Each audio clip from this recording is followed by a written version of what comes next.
kita kasih tepuk tangan lagi dong. Kita sepet dulu, Bapak. Aduh. Bapak ini kadang-kadang Ya ternyata selatannya nggak cuma trending di medsos doang. Iya. Udah kita siapin buatnya lepet ini. Bapak kayaknya kurang paham ya. Aduh. Coba di Google dulu deh. Apa aja? Di googling dulu aja. Oh iya. Gitu. Tadi Bapak yang waktu lagi belum on air songong nih, siapa sih Pak yang Bapak maksud? Enggak ada. Enggak, tadi siapa? Enggak ada. Oh. Nanya ke ini, nanya ke udah. Iya. Langsung. Oke. Tapi bagus ya Pak, bagus ya. Alhamdulillah. Panggungnya bagus ya, panggungnya. Bagus. Iya. Iya. Nih, Bang Iwel. Ya. Tampaknya makin segmen-segmen terakhir ini paslon nomor 2 semakin percaya diri ya. Iya. Saya lihat berapa kali kalau kata anak muda nih nyekak lah. Iya. Terus Tapi nyekak itu kalau nggak hati-hati malah bisa kena skak balik juga. Oh. Jadi kayak gini, bisa dipahami karena dari awal itu kan selalu ada kesan gitu ya. Gibran ini diragukan untuk debat. Underestimate, oke. Ya, jadi kemudian mungkin latihan, salah satu strateginya adalah dengan cara mungkin sekali-sekali menyerang ya. Ya. Tapi menurut saya nyerangnya salah. Misalnya tadi ketika Prof Mahfud bilang diplomasi, kan pertanyaannya terkait perjanjian. ya ratifikasi, oke. Perjanjian itu kan ya salah satunya diplomasi, negosiasi, Iya, harus iya. masuk di situ. Iya kan? Nah, itu kemudian ketika Prof Mahfud tadi bertanya kepada Gibran gitu ya, itu terlihat pertanyaan seperti seorang dosen gitu ya, lagi nguji tesis mahasiswa gitu ya. Nanyanya pelan-pelan gitu ya. Terus kemudian dibalik sama Pak Gibran, kayaknya Profnya nggak paham.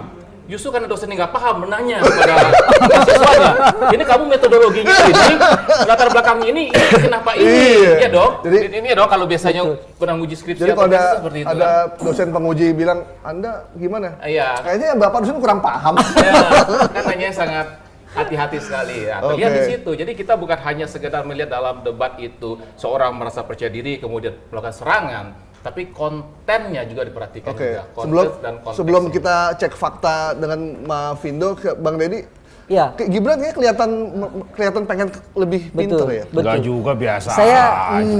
Enggak biasa aja, enggak terlalu begitu. Nama juga pertanyaan. Oh, pertanyaan. Iya. Saya mulai mulai mencerna karakter Gibran dalam perdebatan ini memang sejak segmen kedua tadi, bahwa ada satu hal yang menurut saya sedikit dipaksakan dalam artian Gibran seharusnya tidak begitu, kira-kira begitu. Karena sejauh ini dalam beberapa aktivitas interview menyampaikan pendapat, Gibran terkesan mengalah, pelan, Iya, bahkan iya. santai. Jadi ini enggak malam ini Malam ini sepertinya dia enggak orisinil.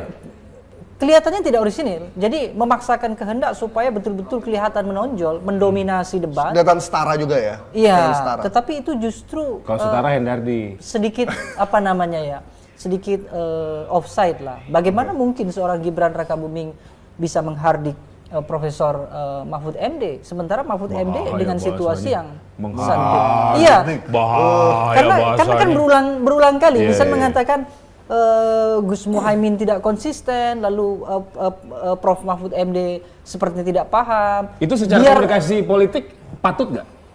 Iya, dalam konteks sekarang dilihat dari kapasitas jabatan sekarang, wali kota menghadapi menteri misalnya, dari sisi usia, dari sisi kapasitas intelektual, Iya, jelas itu keluar dari norma-norma ketimuran begitu.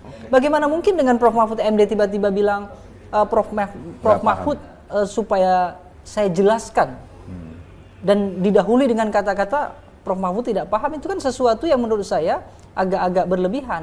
Padahal kalau kita mau mencerna statement Gibran misalnya dalam infrastruktur sosial, memang Gibran tidak menjawab sama sekali. Dia berbicara sesuatu yang tidak ditanyakan oleh panelis, dan Mahfud MD mengingatkan Bapak Gibran tidak menjawab. Itu saya kira sesuatu yang justru Mahfud MD dengan usia yang mohon maaf ya senior, justru lebih cermat dan lebih paham apa yang ditanyakan. Lebih malah cenderung lebih ngemong sebenarnya. Betul. Dia Gibran menjawab yang tidak ditanyakan karena di catatannya cuma ada yang itu. Jadi ada nuansa arogansi justru. Mas Ari, Ya. Yang ngalingin dong, saya juga. Mas Ari, silakan cepat aja. Ada yang fakta-fakta yang salah? Iya, kalau yang sudah muncul itu baru yang betul ya. Tadi Pak Mahfud MD menyebut bahwa yang namanya inovasi itu selalu mendahului regulasi, dan dan masing-masing paslon cawapres ini pada saling menanggapi dan kalau yang terlihat di media yang pada memberi itu yang baru muncul yang betul-betul sih. Nah, nanti mungkin nanti malam atau bahkan besok akan kalau ada yang salah ya akan dilabelin salah sih. Tapi ini masih jalan sih karena Ya. sebutannya memang live fact check gitu masalah pemeriksaan fakta secara real time gitu. Tapi Hasilnya nggak bisa cepat ya? nggak bisa cepat mas. Kayak Nah, tadi- kita pernah diskusi waktu itu kan kalau mau cepat akurasi menurun, kalau mau akurat kalau mau cepat akurasi menurun. Nah kalau mau akurat ya artinya ya nggak bisa cepet-cepet sih. Ya kayak tadi IKN udah ada investor dalam negeri disebut Mayapada, Mayasari, Luna Maya dan lain-lain ya. Itu namanya salah. itu bener atau tidak? Udah masuk. Sedangkan Pak Mahfud bilang belum ada investor yang Itu masuk. hanya baru sekedar menjanjikan, Baru tapi menjanjikan. belum ada implementasi konkret investor. Oh, Oke. oke.